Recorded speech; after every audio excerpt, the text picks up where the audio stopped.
Hope y'all having a blessed day today.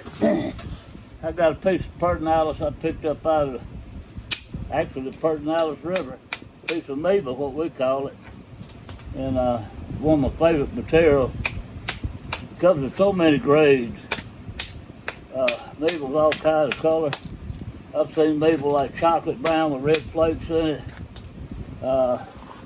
This is one of my favorite colors here. And this has got a lot of cracks in it. I'm not getting anything big out of it at all. We're just gonna work it down with percussion and come back and do a little indirect on it, play around, see what we can get going here. I got a, I'm gonna lose a lot of this here. It's just cracks and limestone going there which way.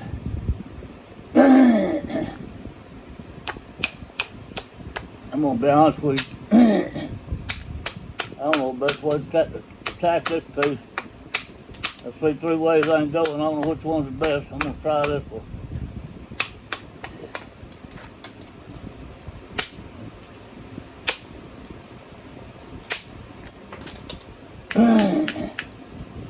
What I'm trying to do is work off this end here, get my medium ridge running into this.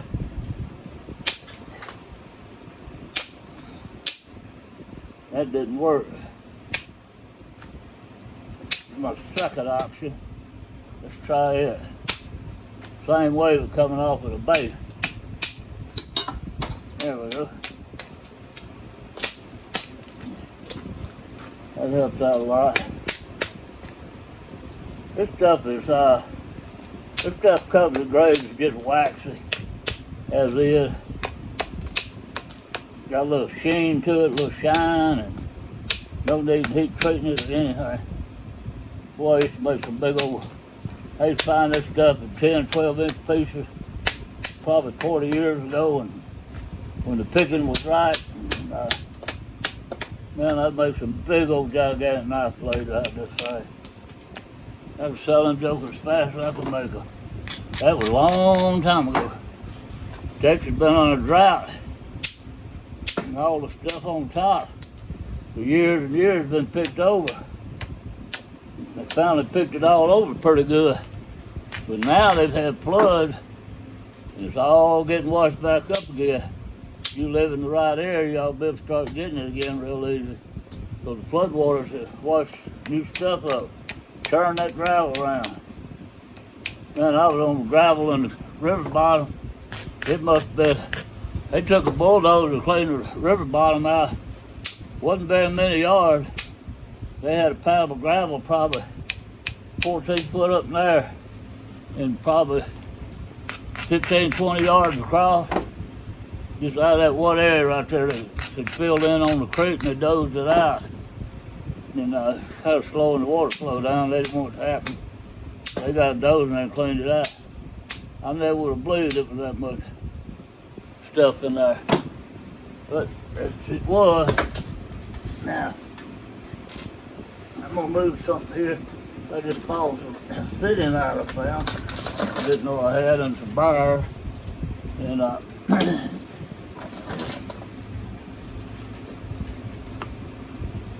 cut myself trying to pull my tools out. I should have already got them out of there. Just wasn't thinking. I was putting that fitting in there. But anyway, we're gonna go along with this. See how it does.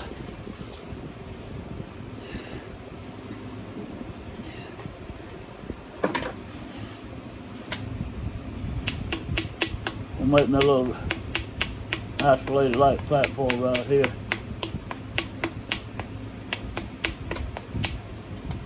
Grind it real good. Hit on it and run it down this ridge here.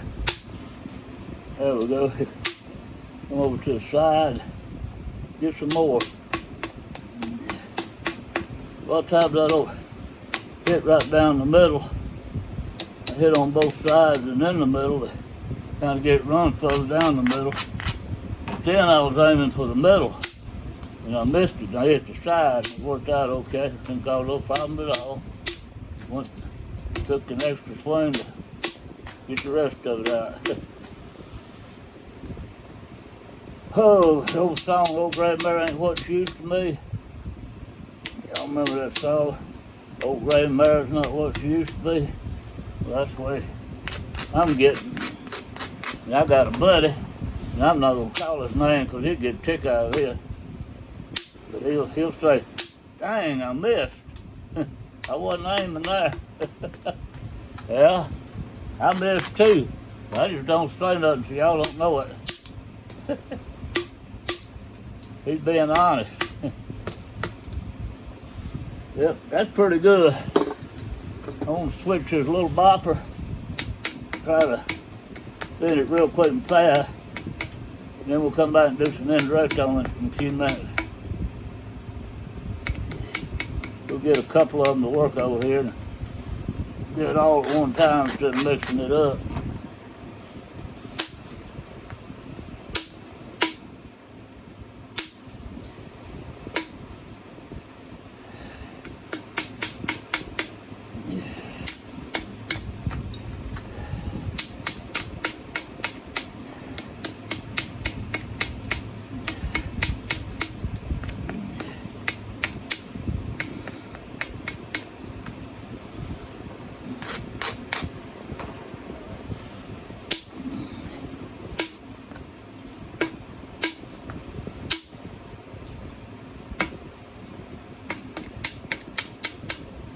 Okay, what I'm doing right here, I didn't do too good a job of it here.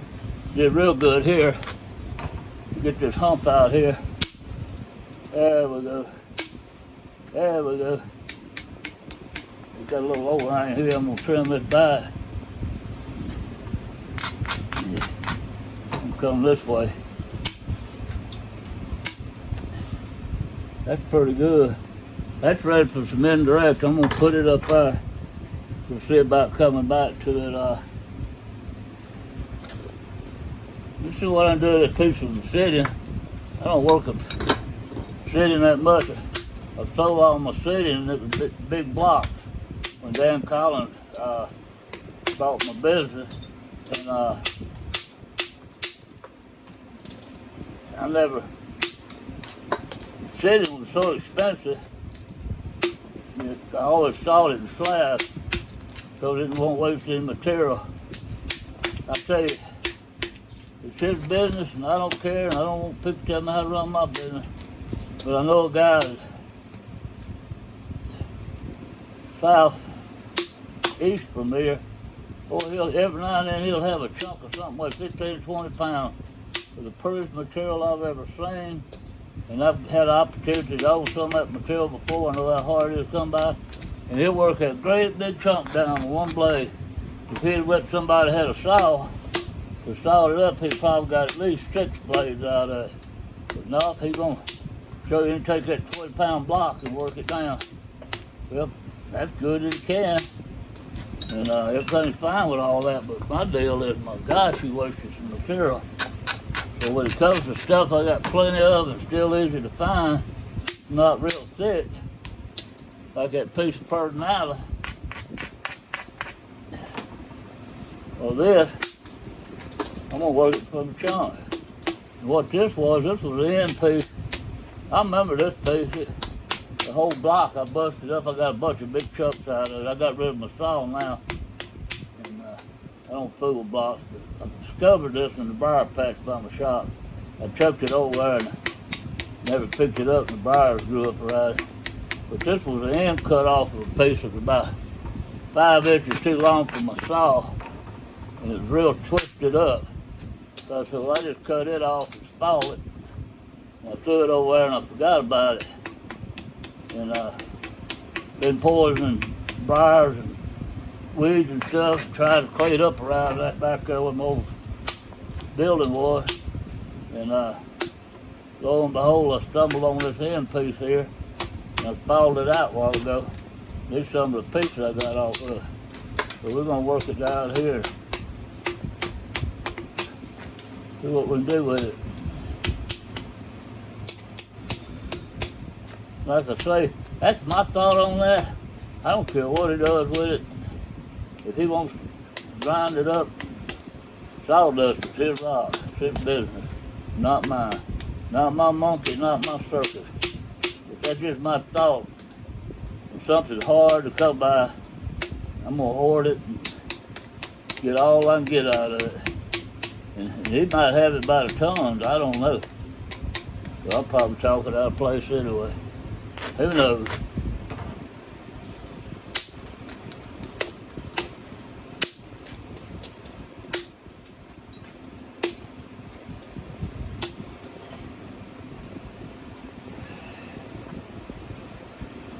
I hate this stuff gets stacked up like this. Okay, when we're looking down, I got a ridge right here. I'm gonna raise all this up above the center line. Most of it's already up above the center line. I'm just gonna straighten it out. This is what I mean by straightening out something.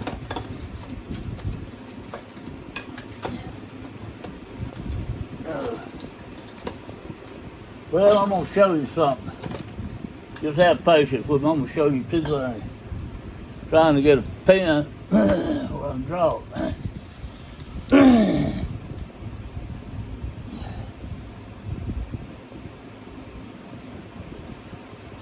You got an edge like that, and you hit on it, you're gonna hit right here, even if you grind it. Straighten it out. Try to smooth it as straight as you can by grinding it. And that's what I try to do, is straighten that edge. That way you're getting more surface on your billet when you hit it. This is the other thing I just saw. I've been making my brother a pop gun. He lives out in Texas. Put a China bearing into this thing, and you shove it all the way up with your plunger, and you pull it out. Then you put another China bearing in there, and you shove it in there like that, and it go pow, and it blow that China bearing out. This is how much suction it's got. Sound like a daggum gun going off. You put your finger over it. I'm lighting up my phone over the hole. But you're talking about blowing some China berries, you shoot this all out over the treetops. But anyway, he remembered me making it was all years ago with his children, I think. And he called me and asked if I knew what he was talking about. And I said, yeah, I got some elderberry all over the back of a shop here. I said, I get the berries off of them and all. And I said, I'll be glad to make you one. He got some grandchildren I think he wants to play with. And we shot China berries in them, but if you don't have a China berry tree during watermelon season, we'd take the rind of cantaloupe, watermelon, cucumber, anything like that, and cut it like a wedge shape, like a pyramid. Put the point in first, use the flat end on the back.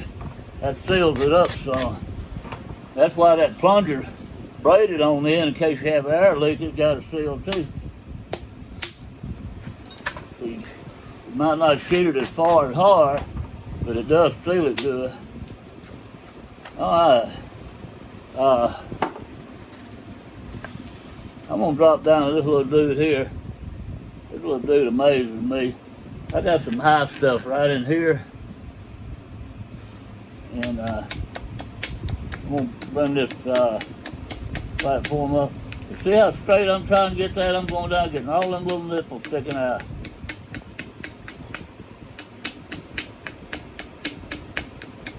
It's okay to isolate one if it's a big one. Make your isolated platform on it. I'm talking about them little tiny jokers.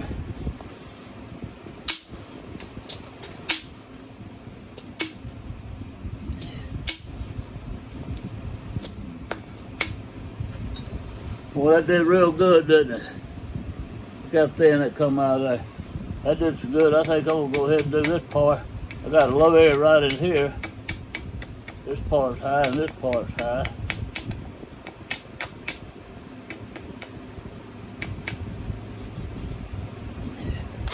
I think I see a crack in it right there. Probably gonna break. If it's a crack, I'm sure it's gonna break. Right there. I didn't think it was a crack, but it didn't go very far. The cortex is right there. You can see part of that cortex. You know how the cortex is sitting, had all them little holes and things in it? I think that's what it was.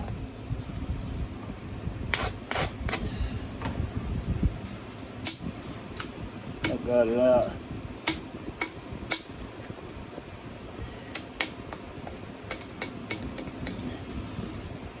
Okay, that was gonna be ready for indirect. That's pretty good. Okay, I think we might do one more of this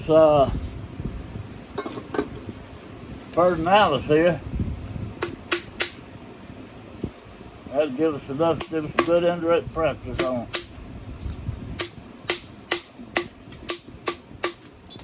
Learning to do indirect.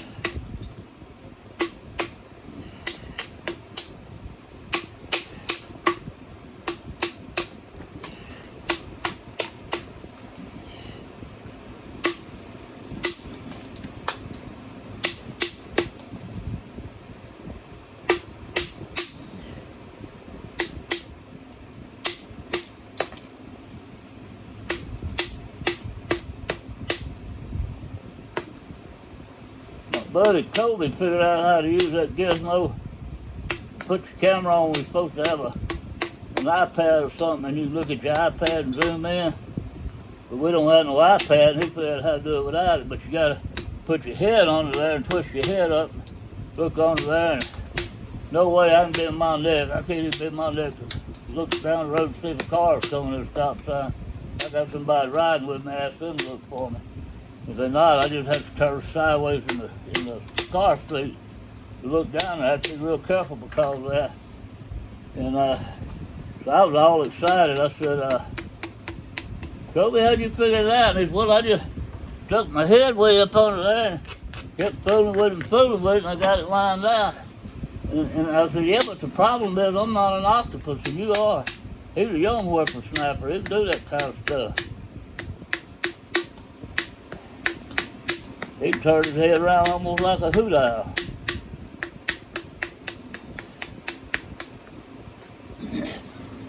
Doggone octopus is what amazes me. They can go inside a big octopus just about go inside a quart jar.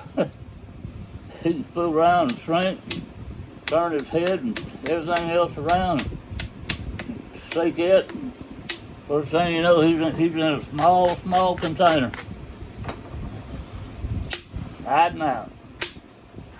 Waiting on something to come in there he can eat.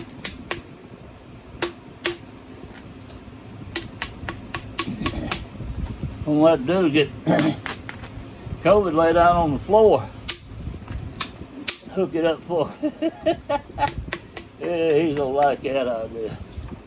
That's my buddy.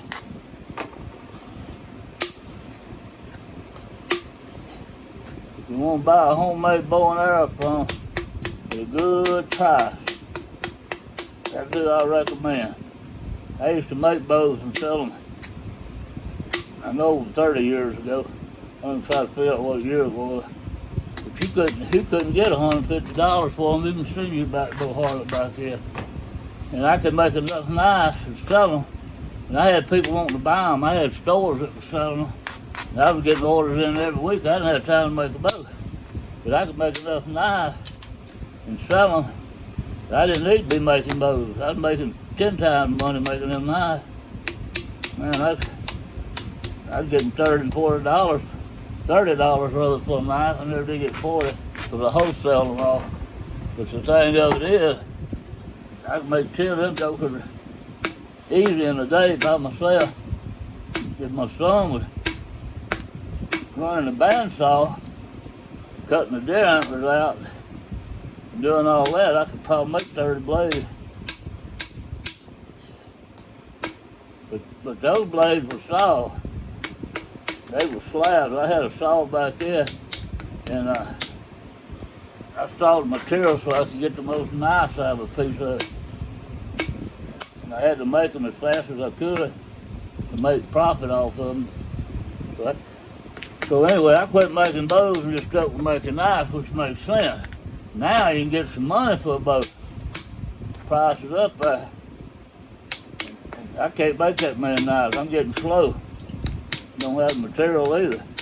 But I can make more money making bows now if I went back to making bows, but I can't do that. I my shoulders won't allow me to pull that draw knife. I had a good $5 belt sander, bandsaw. It'd be a different ball game. Well, I made them with a draw knife, a hatchet, a maul and chisel, and a pocket knife. That was about it. All right, that's gonna be ready for indirect. Okay, I tell you what I'm gonna do. I'm gonna see if I can figure pause out. I think that's it. I'm gonna set up the indirect and come back. Okay, that worked. We're gonna do some indirect. I got one that did with percussion. It had a lot of low area. I'm gonna go ahead and finish it up indirect and show you, see how thin we can get this thing. That's a pretty good plate come off there. It's lay down with that one because it's kind of bowed up. Actually, above the center line. When it's like that, I hit back that way. I just moved the edge up, so I was dead. Didn't run no plates like that. Or that. Okay, I got a low area right here. Got a natural platform. Got a low area right there. Another one. Another one.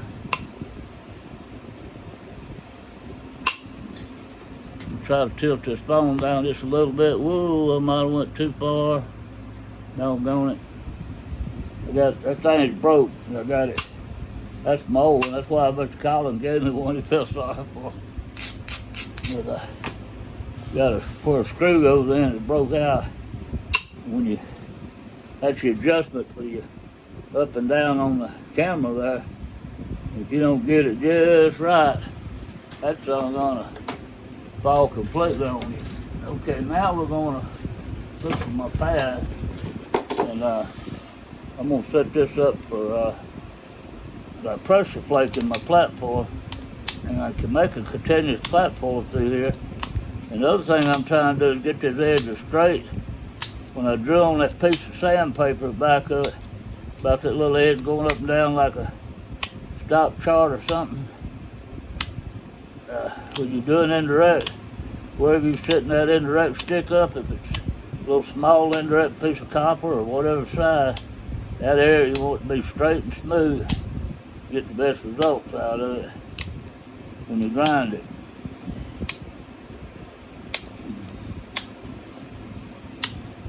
So that's what I'm trying to do right there. I'm gonna set that stuff right there. Maybe it won't roll off the table. Okay. It's pretty thin. I'm gonna try to run some flakes across it about halfway. That one went, you can take it off there so you can see it. It went way down through there. Try another one like that. That one went way down through there. Now I'm gonna go in between those. I skipped a wide gap. They give me a good delta right there to get on top of. I'm gonna hit this way and barely tap it. Boy, that smooth out so pretty.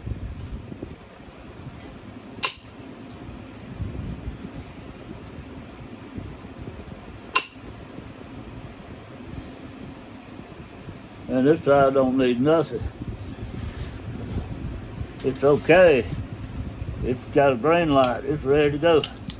We're gonna come on the side we just hit on and turn it over. It's the opposite side is pretty bad.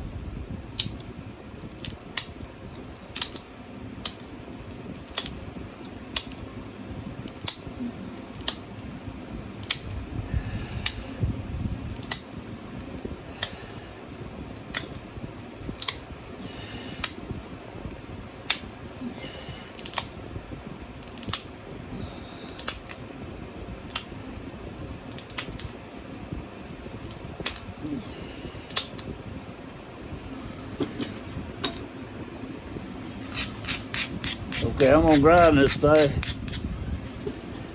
That's what I'm talking about, having it smooth, is right through there and then it goes down.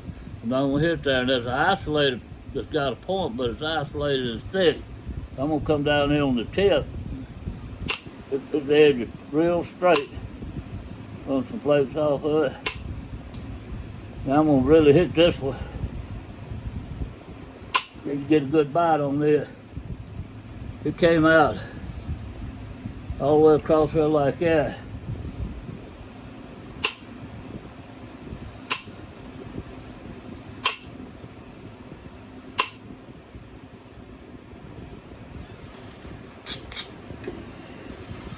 Now we're gonna run a fluting flake over this one. Get that head out. That didn't do too good. There we go. Boy, this is doggone good. It's all shape.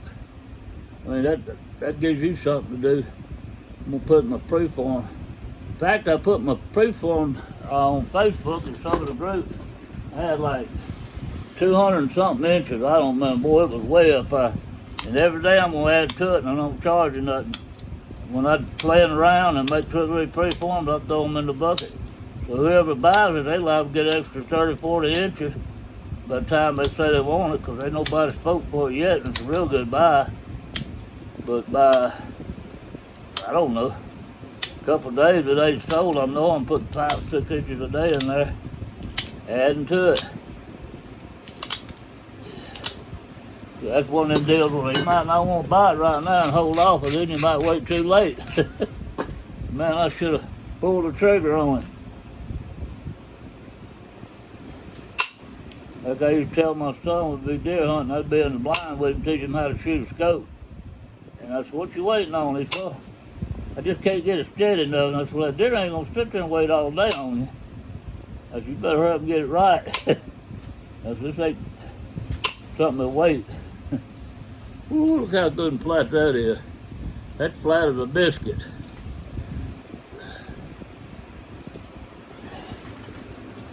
Somebody done stepped on it. Run over is what I meant to say. Flat as a boarding house pancake. That's what we were saying as kids. But nobody knows what a boarding house is. Boy, back then we had 3 boarding houses in town up till I was like 13 years old. They had, each one of them had like 6 bedrooms in there. And you rent out a bedroom. You had to share a bathroom. You didn't have your own bathroom. I don't know how many bathrooms in there. I know it was more than one. But the woman that owned the house, if you lived there, she cooked the meals for you. So when you got up to go to work, she'd have pancakes and stuff. And people used to call it boarding house pancakes because they was real skimpy on the mixer. They'd pour them real thin and spread the batter out, trying to save money. Because you wasn't paying extra for the meals, that was included in the room and board most of the time. And that was a big thing back then. Don't have that no more. You got Holiday Inn, Days Inn, Hampton Inn, George Washington, know what, house. You got all kinds of stuff nowadays. There's so many friggin' hotels, or motels, whatever you don't call them out there. Okay, I'm not gonna do any more of that. That's pretty doggone good. All right, I'm gonna find my box. Where is my box? There it is. That's all the preforms I got right now. Add another one. I done added a bunch to it since I did that video. The video's on my Facebook page. And also, today, I put it on some flint knapping group pages. And you can send me a personal message. I've never done a sitting indirect, so let's give this baby a shot and see what happens. Holy smoke, let's see how good we can do this.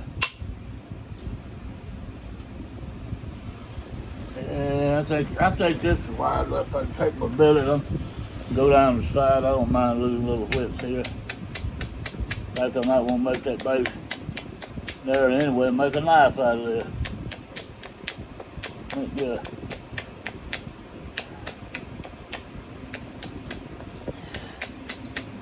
Knife with a nice flaky pattern, don't it?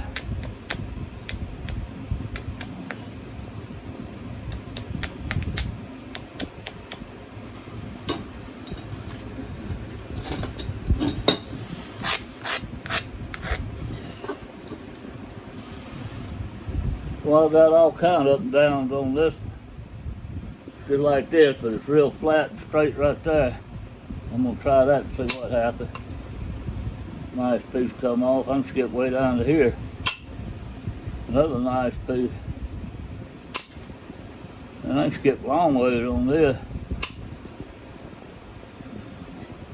I'm gonna go back and tap them deltas out.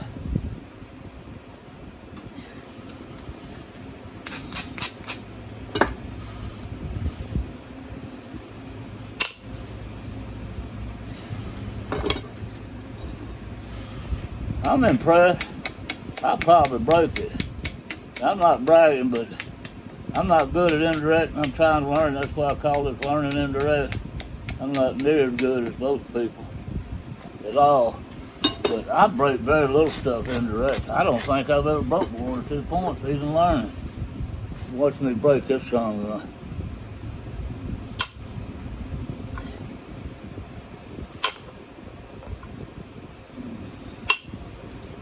That was above the center line. I got on top of it and hit back this way and went in there and hinged. So I tried to get the hinge out by going that way and it didn't work. I'm gonna try to go this way now and see if I can get it out. I need to grind in there a little more where it's like a little valley. Need to make sure I get my tool in there, like right there. I'm gonna hit this way. Try it again. Nope. Do not come out. I brag too much on you, Mr. City. You done let me down. I'm gonna run my pressure flaker on you. That's what I'm gonna do.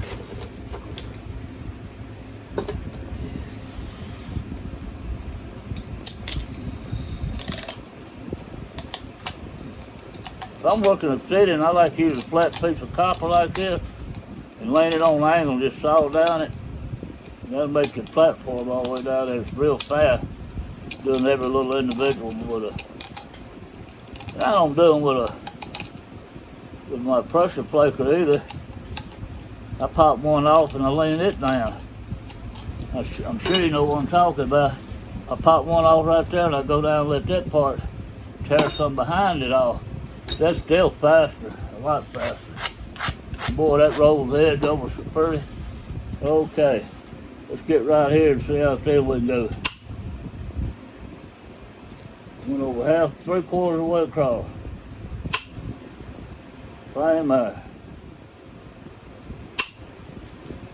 Same there. Got a thick area here.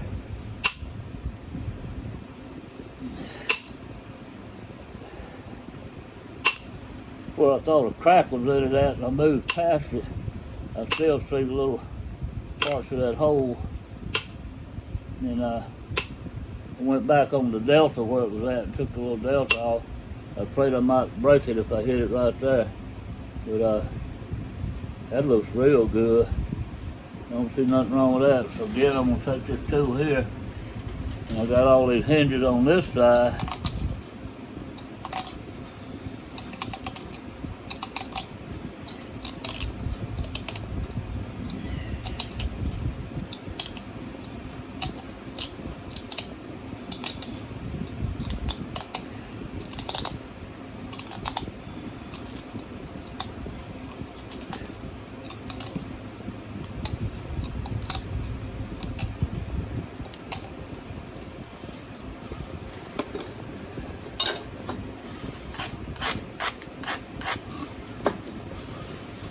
Okay, we got a bunch of hinges right through here where I went through this side and so I wasn't too impressed.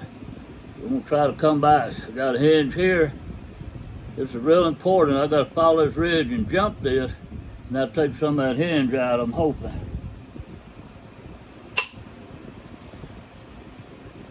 Great. Now I don't wanna go right here. I'm gonna come on this top and work my way down. I'm gonna show you why when I get down there.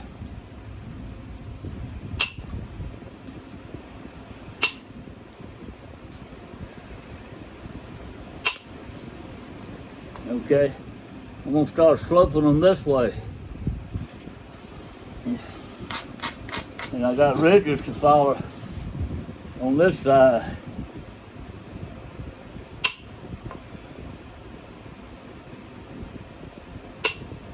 That one did perfect. The only problem was it didn't go as far as I wanted it to.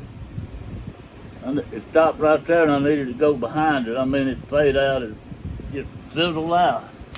Probably because I'm hitting it on an angle, I didn't put enough swing behind it. And try to jump everything. I jumped it all right there, but I made it worse up that way. Get rid of one problem, another pops up.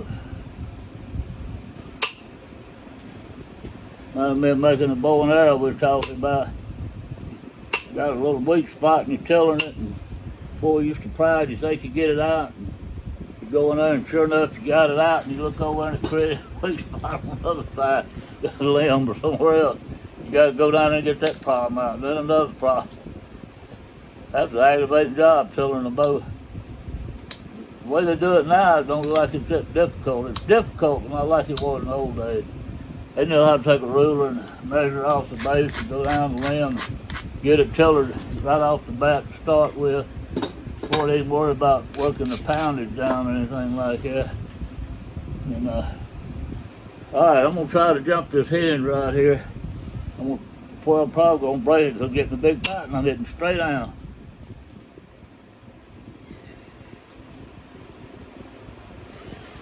It jumped it, but it didn't jump it wide.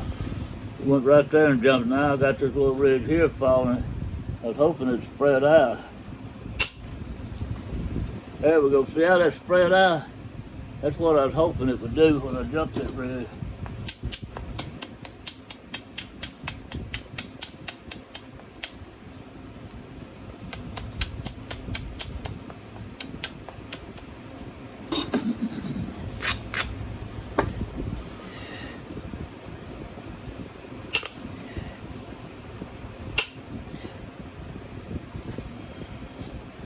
This side's in great shape. This side's in fair shape. You can stand a little pressure flaking. I'm gonna grind down through here and kind of, the old saying goes, survey my territory and weigh my options. That's what my son and his friend used to say all the time. Say, where y'all going? Oh, we're gonna survey our territory and weigh our options. They were talking about hunting, but they didn't know where they was going hunting at. They ain't made the map up yet. They built the hunt camp. We had so much land to hunt on. Had several thousand acres. Didn't have but like 20 members. Boy, we had some land to hunt on. I'm thinking it might have been close to 3,000. Half of them didn't hunt regular. Never was crowded. That's what I liked about it. Nobody was fussing about who's gonna hunt where and all this stuff.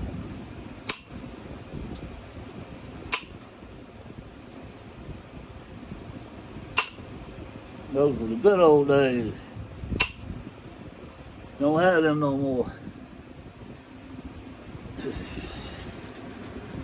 Okay, this obsidian is throwing me a curveball. I thought that hedge was gonna come out real easy. I was working on then. I gotta come up here and get this obsidian cortex off.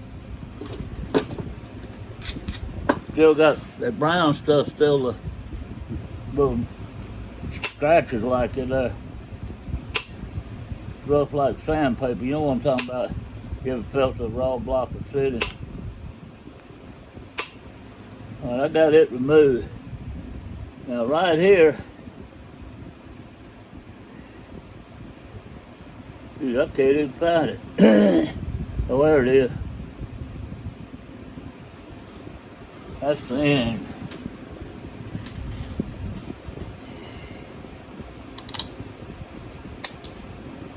Try something kind of different. It makes me so mad when I do that. And pieces of obsidian stick in there. And I try to use this for the flat side and let them stick in this because it's always up. And I forget to turn it over and one of them been in my hand, cut bottom of my hand and stick in it.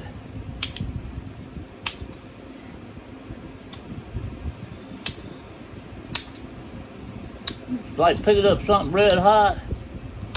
when I forget to use the right side and one of those things stick in my hand, it don't take me but a split second to figure out what I done wrong. I'll be moving that joke and getting that piece of obsidian or splintered shirt out or whatever out of my hand. Okay. This is dark, and I know you can't see, but that's my problem area right there. It's a big hinge running right in there. If I can get it to come off up here and spread out, and the spread go under it and behind it,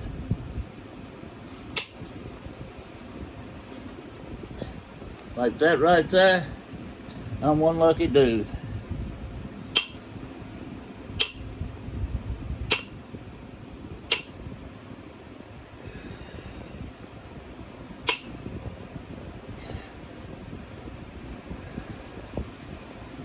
This baby's ready. The pressure plate will sit right in here.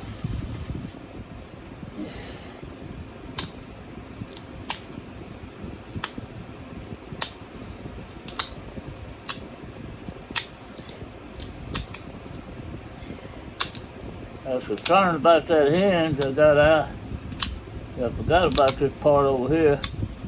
I could have been working on it. And it would have helped me get that hinge out. It would have made it shorter, edge shorter to it. It would have moved the edge closer to the hinge and it probably would have come out easier. I got it out, but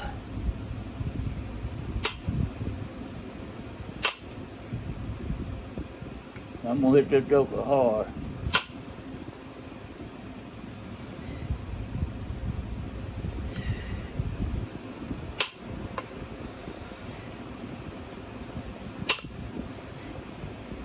Okay, I'm learning something. This is not coming off of the very tip of this thing. I didn't want to get up on it, I didn't want to break it. I'm hitting it with the very tip. So what I'm thinking is, it's sitting is brittle, and I'm not grinding my platform good enough. Like, I don't grind a lot on regular rock. Well, I need to move my indirect piece of copper plug up in on it. Get a bigger bite, bigger mass. So I just screwed that side up worse. So my only option now is come across from this other side. And this is where I'm gonna break it. Right too soon by hardly never breaking nothing with indirect. Cause I gotta run it all the way across over there like that. That one did good. That one did good. That one didn't do nothing. Still didn't do nothing. There we go. Okay, this one's ready. I might put it in my bucket. I don't know, I haven't decided yet. This is this Percussion I was talking about. This is the worst one. It got more booger stuff in it. That's pretty clean. Let's try the one that's got the most trash still in it. See how we can do with it. With the indirect. I'm gonna try to run a long one right here while it's still thick. That's not working at all. That's what I was trying to do. Got a bunch of chalk right here on this end. Might as well go ahead and round that base and start getting it off.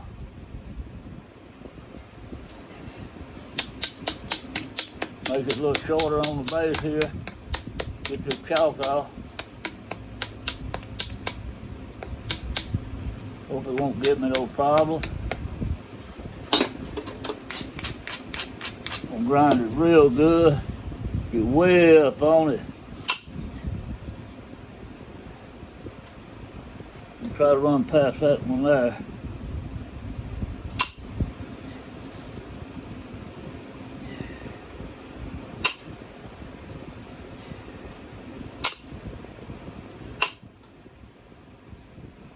Well, let that like a razor blade.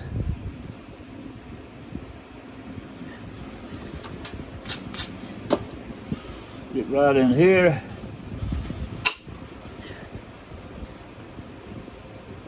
See what we can do.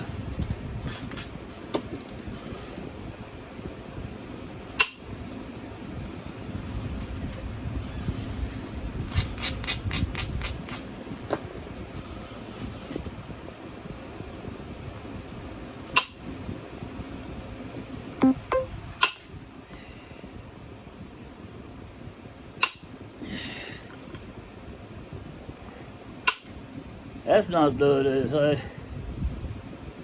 You like that edge below the center line to me, it might be fooling me. I'm gonna raise it a little lower.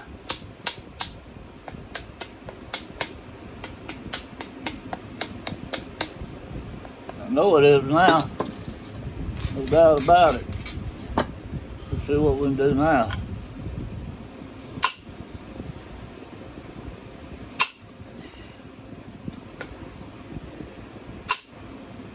That's what we want to do.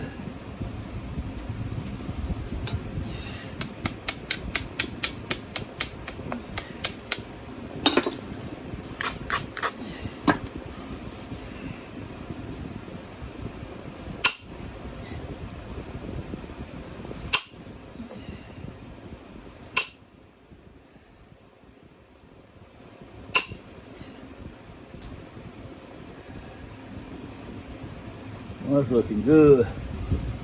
Do the base the other direction.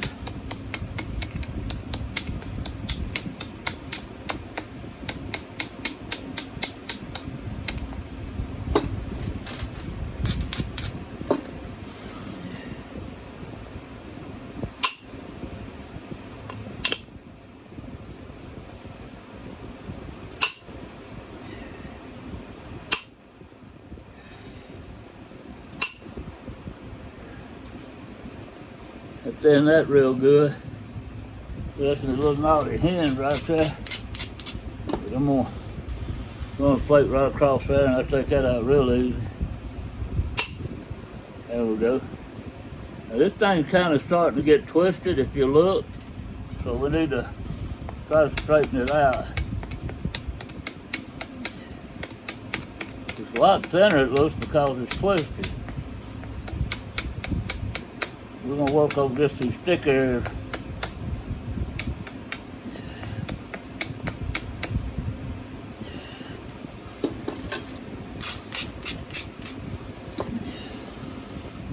Right there's where it's gonna break.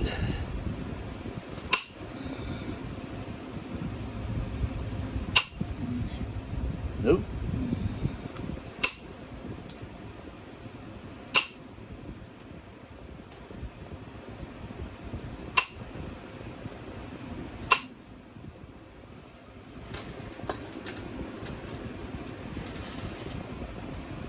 Alright, we're gonna roll this edge up.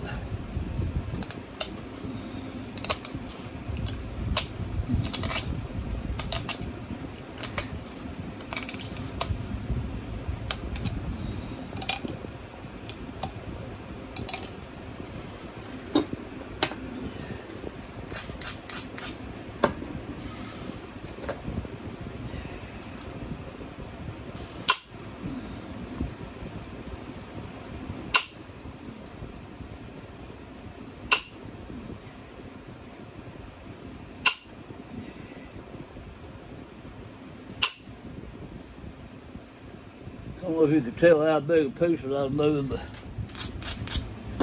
I moved some mass there.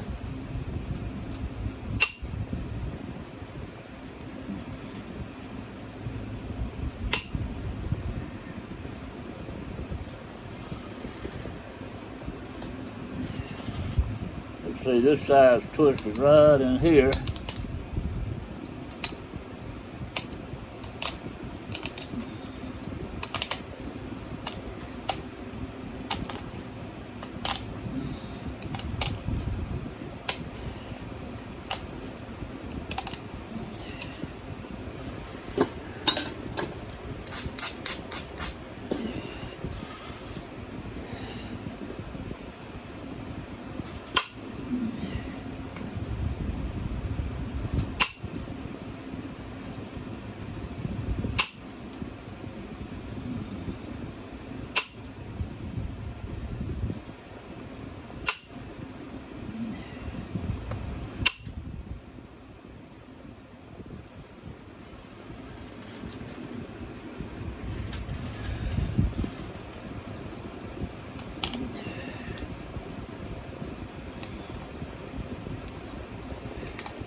Kind of hard to turn this edge over. It's laying down so much. Got to move it a lot to get it to come back up. It would curl that way. Having trouble getting it to come back up. There we go. That's a good tool to do it with, I'm telling you.